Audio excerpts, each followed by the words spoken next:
Olá pessoal, tudo bem? Professor César falando. Bom, o título da aula de hoje é Momento de Delírio. O nosso objetivo da aula no método de adição de padrão, entender o porquê que o extrapolar da curva tendência me dá a concentração da amostra diluída em módulo. Muito bem, então vamos relembrar.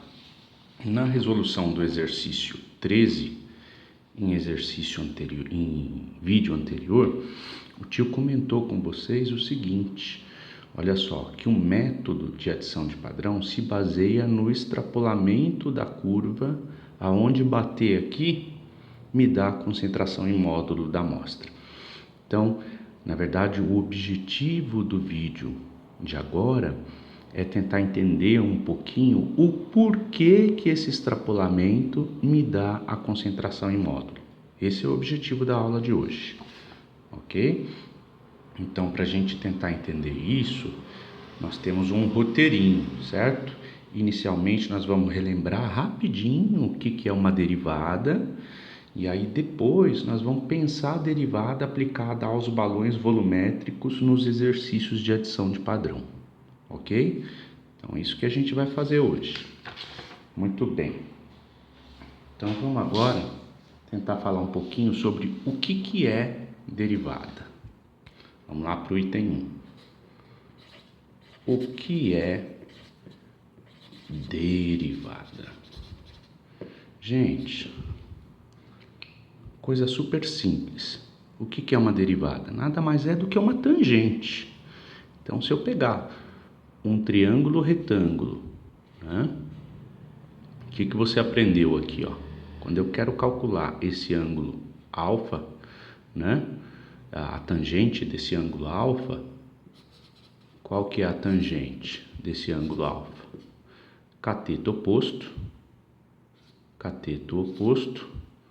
sobre o cateto adjacente. Cateto oposto sobre cateto adjacente. Muito bem, isso é uma derivada, né? Por quê? Porque quanto maior o cateto oposto e menor o cateto adjacente, maior é a inclinação do ângulo alfa, né? Então eu consigo mensurar de alguma maneira essa inclinação dividindo esse ângulo por esse. Professor, não entendi. Vou dar um exemplo, né? Então suponhamos que eu tenha um triângulo com essa medida valendo 10 e essa medida valendo 1. Qual que é a derivada? Ou qual que é a tangente? Né? A tangente é 10 dividido por 1. Portanto, é 10. Muito bem. Agora, suponhamos que eu tenho um outro triângulo com esse tipo de medida. Aqui, ó. Olha lá. Então, essa cota valendo 1 e essa cota valendo 10. Então, como é que fica a tangente ou a derivada? Fica assim, 1 dividido por 10, que dá 0,1. Portanto, dividir essa cota por essa, né, me dá sempre um valor que é proporcional a essa inclinação.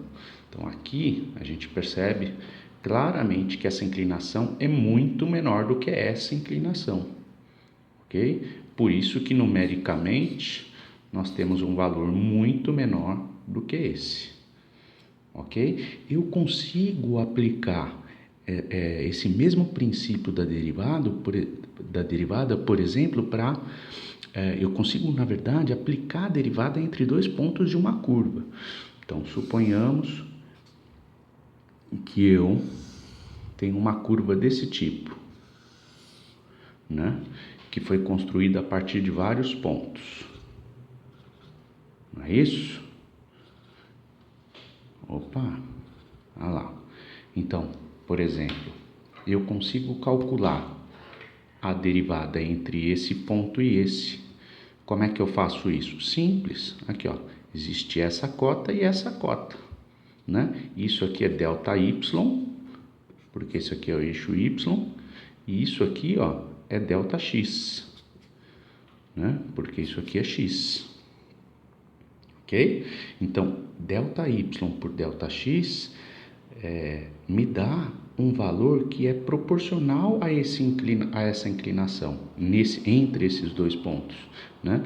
Então eu consigo achar a derivada entre esses dois pontos, eu consigo achar a derivada entre esses dois pontos, né? Aqui, ó, perceba que eu tenho ΔY dividido por ΔX.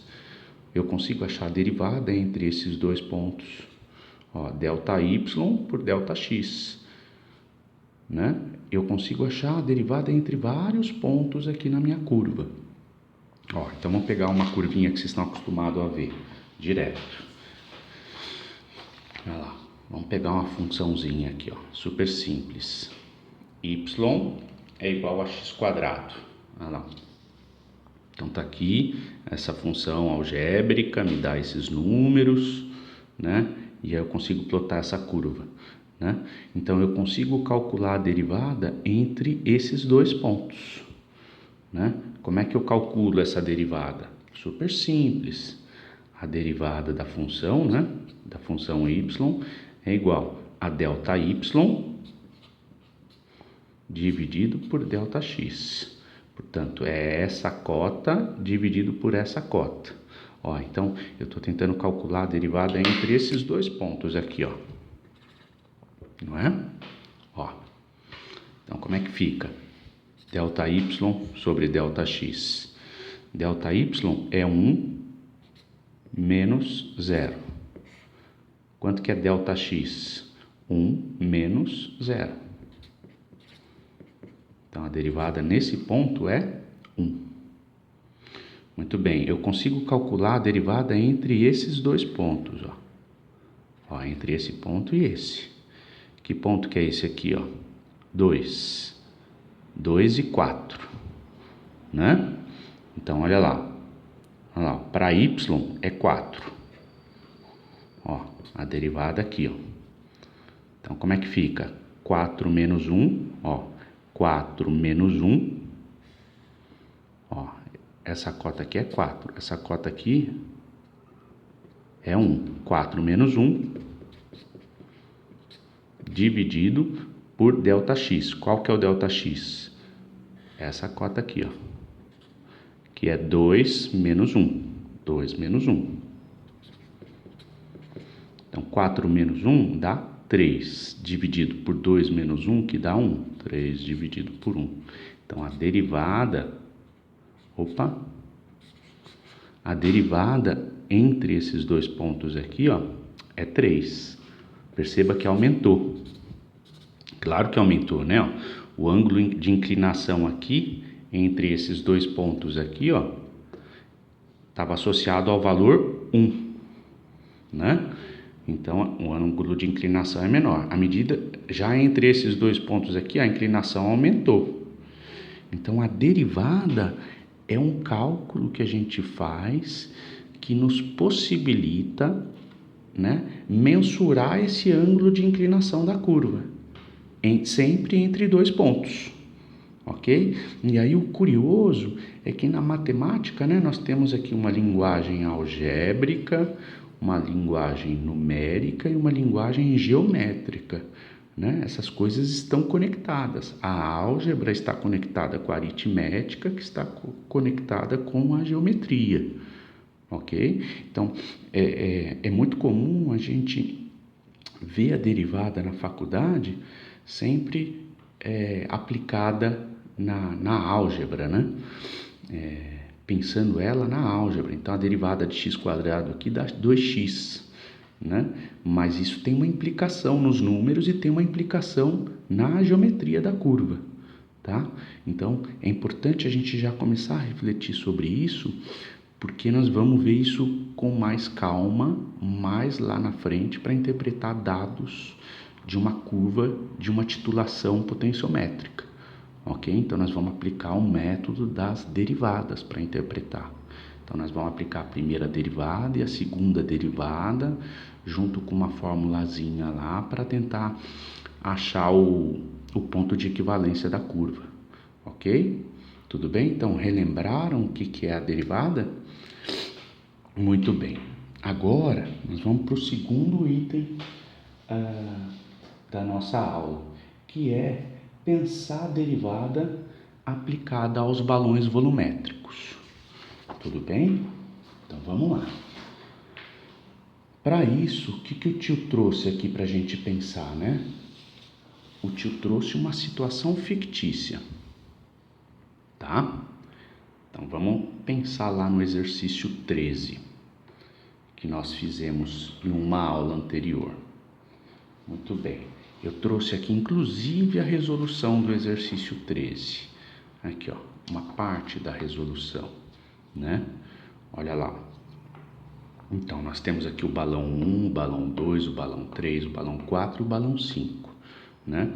O balão 1 só tinha amostra e água. O balão 2 tinha amostra, um pouquinho de padrão e água. O balão 3 tinha amostra, ao invés de 10 ml de padrão, tinha 20 ml de padrão. Então, olha só o que está ocorrendo aqui. Está ocorrendo um incremento de concentração quando eu comparo um balão com o outro, não é? Reparem que aqui eu não tenho padrão. Aqui eu tenho 10 ml de padrão. Aqui eu tenho 20, aqui eu tenho 30, aqui eu tenho 40 ml de padrão, né? Esse aumento de uma quantidade de analito de um balão para o outro me dá qual incremento na curva quando eu for analisar? Me dá um incremento na concentração, que é ΔX. Não é isso? E aí, como consequência, nós temos um aumento no sinal, que é ΔY. Claro, se eu estou tendo mais analito, esse analito me aumenta a concentração, o que faz com que haja uma maior absorção de radiação eletromagnética. Então, eu vou ter um aumento no sinal no ΔY. Esse aumento ΔY dividido por ΔX me dá sempre a derivada entre dois pontos. Professor, não entendi. Então vamos pegar uma situação fictícia que o tio criou com números bem bonitinhos para você entender. Então a situação fictícia é essa daqui, ó.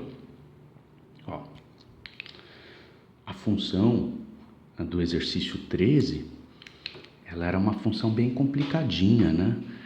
Era uma equação de primeiro grau, era uma reta, mas era um número bem complicadinho. Então o tio agora inventou números bem bonitinhos para ficar uma curva bem bonitinha para você, ó. Olha só que númerozinho bonitinho. Y é igual a 2x mais 1. Muito bem. Então, olha só. Esses números estão associados com os balões, ó, que o tio inventou. Ó, balão 1, balão 2, balão 3, balão 4 e balão 5. No balão 1, se vocês repararem, olha só o que o tio fez. O tio não colocou nada de padrão, ó. Nada de padrão. Portanto, olha lá, se a gente pudesse dizer, né, só tinha um pouquinho de amostra. Só tinha um pouquinho de amostra, né? E o padrão não tinha nada. Por isso que gerou esse sinal de 1, ó, de absorbância. Tá? Ó, claro que isso aqui não existe, tá? 1, 3, 5, são números inventados, números fictícios. Tudo bem? Por que me gerou esse 1 de absorbância? Porque esse sinal de 1 tem a ver com a quantidade de amostra que estava diluído lá no padrão. Então, esse aqui é o balãozinho de número 1, certo? Quando eu vou construir o balão de número 2... um balão de número 2, eu coloco a mesma quantidade de amostra, né? Então, já parto desse ponto aqui, ó, né? De amostra, ok? De sinal no eixo Y, absorbância em função da concentração, né? Só que eu coloco mais um pouquinho de, né, padrão. Muito bem, então, é claro que vai me aumentar o sinal nessa cota aqui, ó. Se eu aumento a minha concentração, ó, a minha concentração saiu daqui para cá, né? Se eu tenho um ΔX, né? Eu automaticamente vou ter um ΔY, né? Eu vou aumentar o meu sinal. Aumentou a concentração daqui para cá, aumenta o sinal daqui para cá, né? E eu consigo calcular esse ângulo, ok? Agora, vamos para o balão 3. Olha lá, construir o balão 3. eu coloco uma cota de amostra e eu coloco 2 cotinhas de padrão. Ó. Houve mais um incremento. Aqui, ó, mais um incremento de concentração. Então, eu vou ter um ΔX e um ΔY. Certo? Tudo bem? E assim sucessivamente. Olha lá. O curioso é que quando eu calculo essa derivada, né, entre os pontos, vamos ver como é que vai ficar essa derivada entre o balão 1 e o balão 2, ó. Então, vamos calcular ΔY, ó, isso aqui é Y, e esse aqui é X. ΔY é 3 menos 1 dividido por 1 menos 0. 3 menos 1 dá 2, 1 menos 0 dá 1. 2 dividido por 1 dá 2. Agora, vamos calcular a derivada entre esses dois pontos aqui, ó. Né? ΔY dividido por ΔX. ΔY fica 5 menos 3. ΔX fica 2 menos 1. 2 menos 1. 5 menos 3, 2. 2 menos 1, 1. Dá 2. Olha só que curioso, né? A derivada dá o mesmo valor em todos os pontos, ó. Ó, vamos pegar aqui, ó, a derivada entre o balão 3 e o balão 4. Ó, entre o balão 3 e o balão 4. Fica 7, ΔY é 7, menos 5, dividido por ΔX, que é 3 menos 2, que é 1. 7 menos 5, 2, dividido por 1, 2. Olha só, que lindo, pro.